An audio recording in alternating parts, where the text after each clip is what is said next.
Hey guys, Captain Steve here. Wanted to show you this little thing that you might be interested in if you make your own jigs for fishing, for powder coating them. Big problem I had with powder coating jigs was I was always dipping them right into the container of powder coat, and it ended up with too much powder coat on them. They would clog the eyes up where the line goes through, and when I'd bake them in the oven, I'd end up having powder coat drip off of them, stuff like that. And I just happened across this, and it's called a fluid bed. And I found them online, and you can buy them. They're about $25 for one of them, and then they have a little canister that goes on top that you can interchange, but each one of those ends up costing you about $15 for the canister. So I did a little Googling, and I came up, found some videos on making them, and this guy was making them, and I saw it, and I said, I can make that.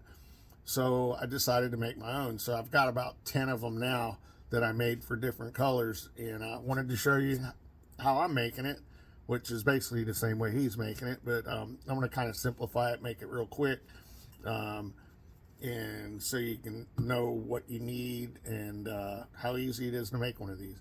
First thing I did was you need to have a couple of these for each one. This is a test cap. It's 2-inch. You're going to need some PVC pipe. This is 2-inch Schedule 40 PVC pipe, and then you're going to need some 2-inch couplers. They make these in couple different lengths. I like the short one. You can use the long one if you want. It doesn't matter, it'll still work. I like the short one. Doesn't make the bed is quite as tall. So first thing you're going to do is you're going to cut 2 pieces of PVC, one 3 inches long, one 2 inches long. On your 3-inch piece, you're going to drill a hole in here. This is for your valve. You're going to need a valve like this. This is an aquarium valve to regulate the flow of air on an aquarium pump, and these are the ones I bought. You can get a box of 20 of them for about $6.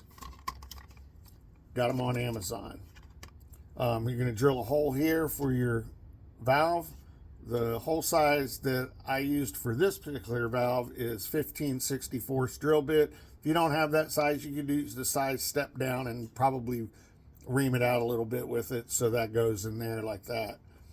Okay, so first step, you can take, once you get your pieces cut and everything and drilled, you can take your 2-inch test cap.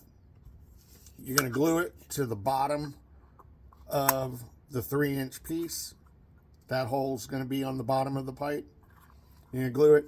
You can glue this on. I used PVC glue that I had here at the house, but you can glue it on with pretty much anything. One guy on the line was gluing them on with Gorilla Glue. You could use silicone sealer. Just put a bead around it, pop it on, and let it cure up. That'll hold it on. It's not real high pressure, so you don't really have to worry about it blowing off. You just need it to be sealed. You don't want your air to leak out around the edges. So you're going to do that. Then you're going to take your 2-inch coupler, and your 2-inch coupler is going to go on like this. You don't have to glue the coupler on. The rest of this doesn't have to be glued. I just use a little mallet. Tap that down on there. Now it's on. Now, there's supposed to be a filter in here. So you're going to need something to make a filter. Well, the 2 recommendations I came across of online was either using 2-pound printer paper, or one guy was using mailers from the post office, because the paper's pretty thin and porous, and I just happen to have some of these at the house, so I decided to use this as a filter. I just cut out a square of it, and you're going to take that, you're going to lay that over top of that coupler. Then you're going to take your 2-inch long piece of PVC, and you're going to easily try and get that fitted in there. Once you get that started, I just use a rubber mallet. You can use a piece of 2x4 block or something to tap in. So we're going to tap that in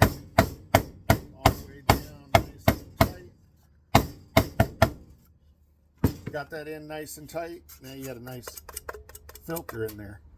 You can trim this off. I'm not going to do it right now in the video, trying to do this quick for you so you don't sit here and watch a 10-minute video. Just trim that off with a razor blade. Okay, now your fluid bed is just about done. Now you got your valve. You can just put your valve in. You can actually glue the valve in, or if it's a nice snug fit, you could just push it in if you want. I glued mine in. I just used a little tiny bit of PVC glue and glued it in. Now that you got your cap on the bottom, your valve in, your filter in, this is your cap for the top. It goes on top of the fluid bed. Now I'm going to show you real quick what it does.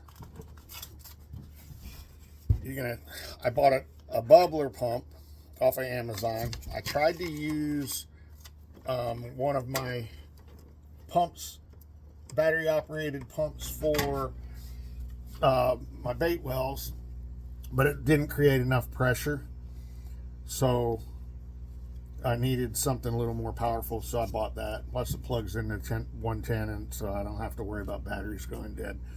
But here, let me rotate the camera here real quick so I can show you what we... Alright, so this is powder coat, and you put about a half a jar, if you're using it out of the jar, about half a jar, so about an ounce of that's a 2-ounce jar, about an ounce of powder in there. And then you want to open your valve up slowly till you'll start seeing it bubble up.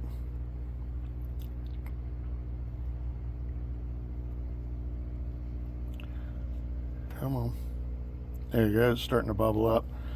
Sometimes I'll take something like a Sharpie or something, stir it up a little bit just to get that powder loosened up just a little bit. Once you get that bubbling, see that powder, how it's almost turns it to like looking like a liquid.